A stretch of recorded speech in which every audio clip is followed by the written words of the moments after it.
Kipindi hewani ni harakati za Songa. Leo Songa kuna kitu anakwenda kukuangazia ambacho huenda ulikuwa unakijua lakini ukifahamu kiundani zaidi, lakini pia upande wa pili inawezekana ukawa haukijui kabisa, lakini leo Songa anakwenda kukufunulia. Ungana nami katika kipindi hiki ambacho nakwenda kukuangazia. Ni mimi Songa Malima ya Songa 5 Media katika harakati za Songa. Twende katika harakati ya leo.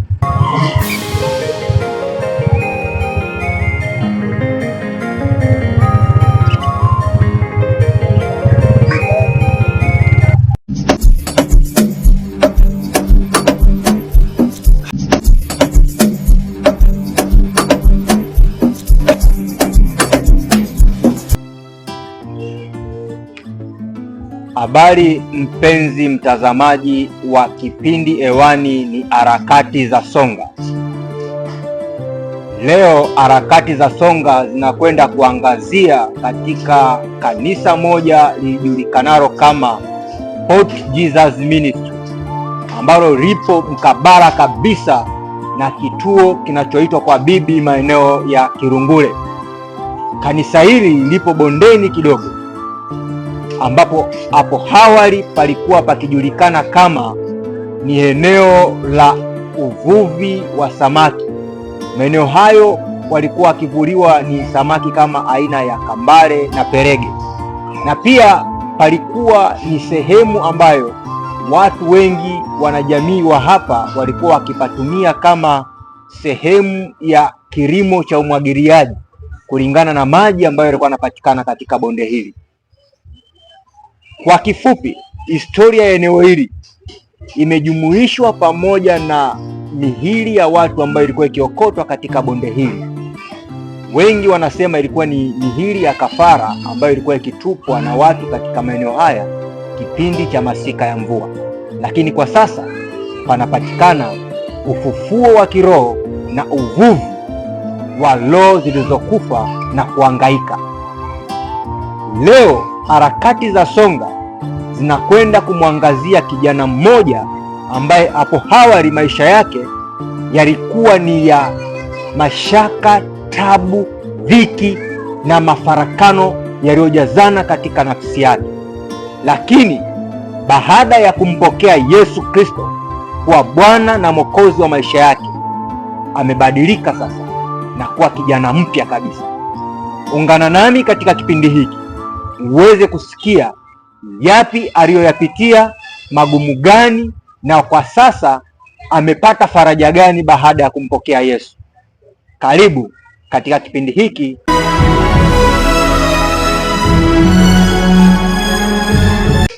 Habari ya saizi? Salama salama.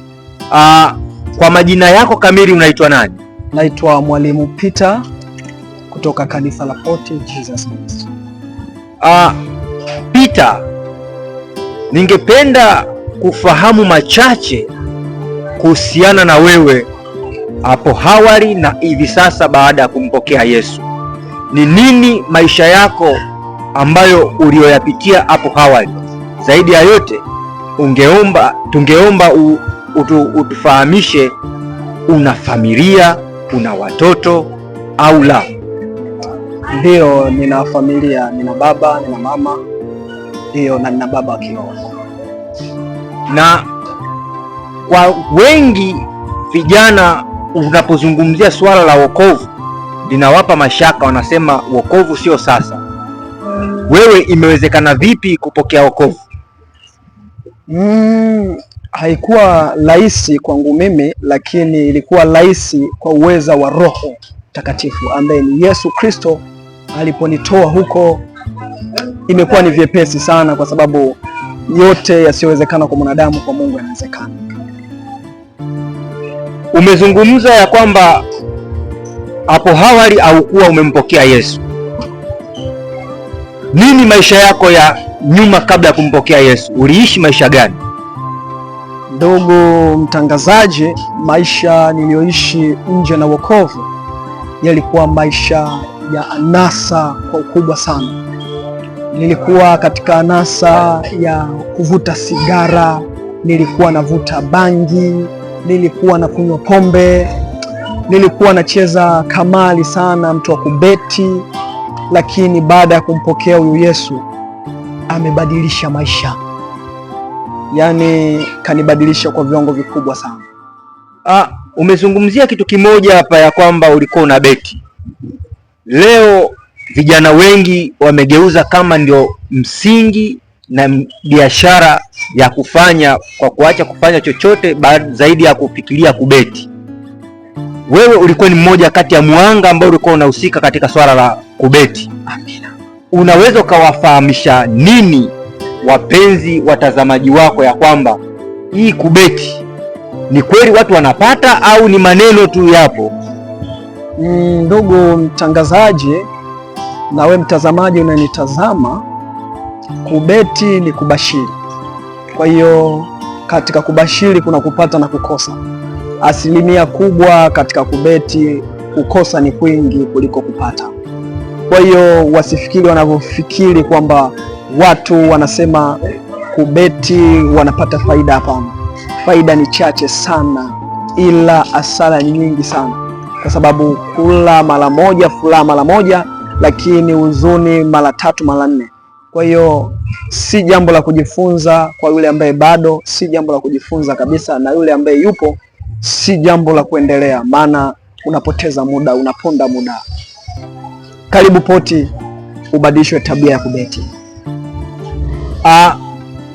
Hebu tuelekeze kitu kimoja. Baada ya kumpokea Yesu na ukaacha habari za kubeti, ni faida gani ambayo umeipata sasa baada ya kumpokea Yesu? Baada ya kumpokea Yesu na kuacha hizo tabia za uzalimu,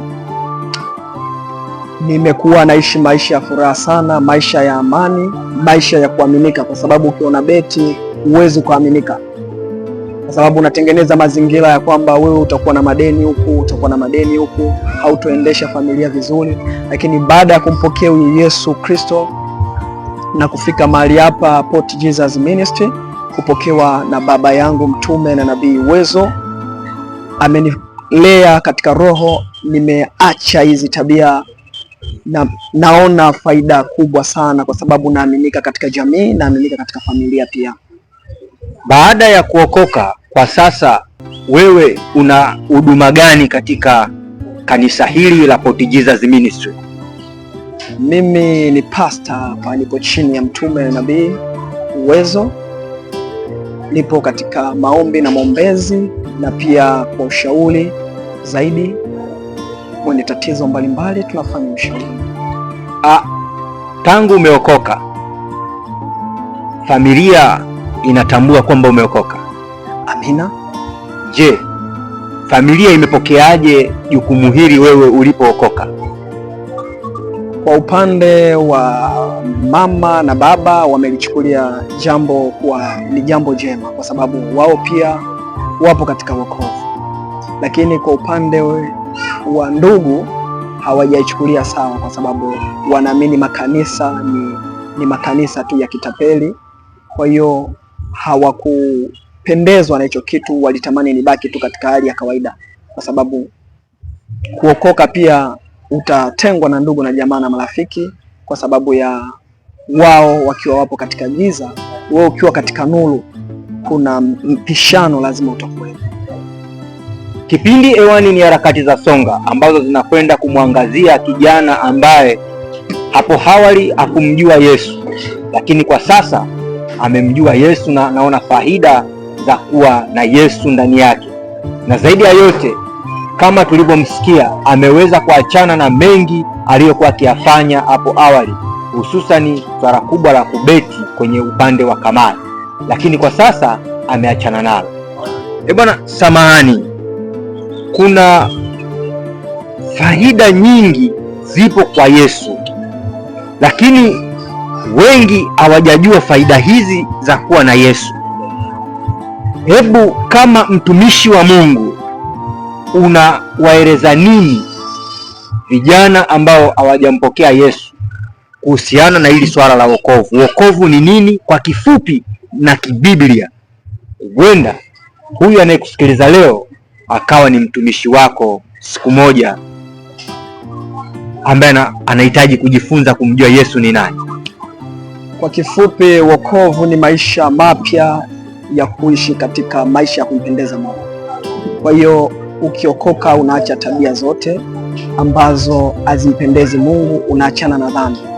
Amen.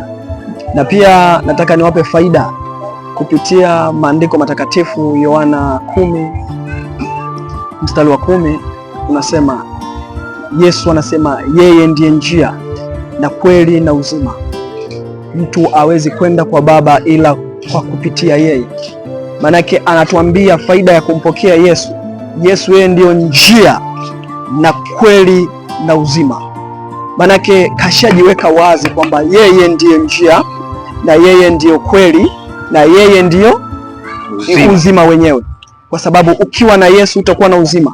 Ukiwa na Yesu utakuwa na kweli, kwa sababu yeye ni kweli, yuko katika kweli. Na ukiwa na Yesu utapata njia ya kupita kumfikia Baba. Huwezi ukakutana na Mungu ila kwa kupitia yeye, manake yeye ndiyo njia yenyewe, ambayo njia sahihi. Huwezi ukafika kwa Baba ila kupitia yeye. Kwa hiyo kumpokea Yesu kuna raha. Kumpokea Yesu unajihakikishia uzima wa milele, unajihakikishia kwamba siku ya parapanda utanyakuliwa. Kwa hiyo ndugu unanitazama, mpokee Yesu. Mpenzi mtazamaji wa kipindi hiki cha Harakati za Songa, kipindi hiki hakiwezi kikakuacha bure. Lazima kikuletee faida, lazima kikuletee uponyaji, lazima kikuletee suluhisho lililopo katika jamii. Leo tumekwenda kuona suluhisho la kijana huyu ambaye alikuwa hapo awali amjui Yesu, lakini baada ya kumpokea Yesu ameacha yote magumu ambayo yalikuwa yanamwandama. Hususani wewe ambaye unausema leo uwezi kuacha kamari ya kubeti, mpokee Yesu leo.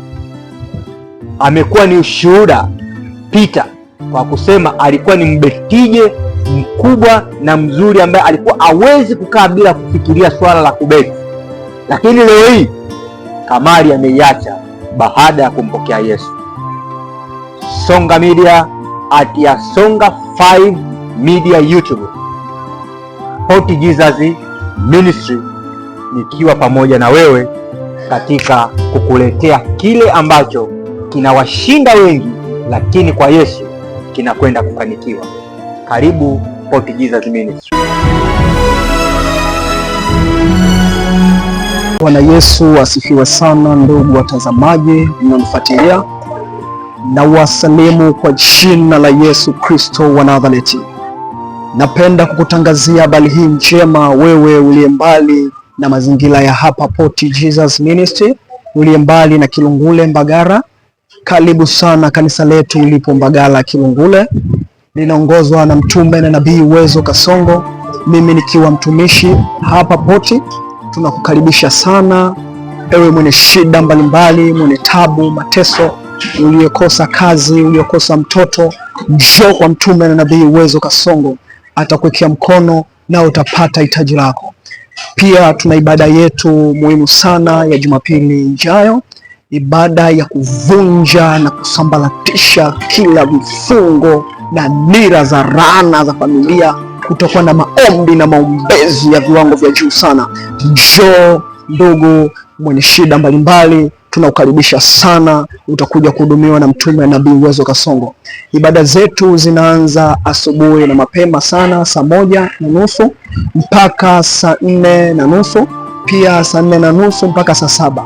Karibu sana, njoo wewe na familia yako, njoo na ndugu na jamaa na rafiki, mje mpokee mkono wa Bwana, mje mkutane na mkono wa mtume nabii Uwezo Kasongo, atawahudumia bure kabisa. Karibu sana, usipange kukosa. Namba zetu za simu unaweza kutufuatilia, namba zetu za simu 0688 046 46 6. Karibu sana tupigie kwenye namba za simu hizo. Pia unaweza kutupata kwa mitandao ya kijamii, YouTube Port Jesus Ministry, Facebook Port Jesus Ministry. Karibu sana, na TikTok pia unatupata. Na kubariki sana, karibu sana ndugu mpendwa. Shalom shalom.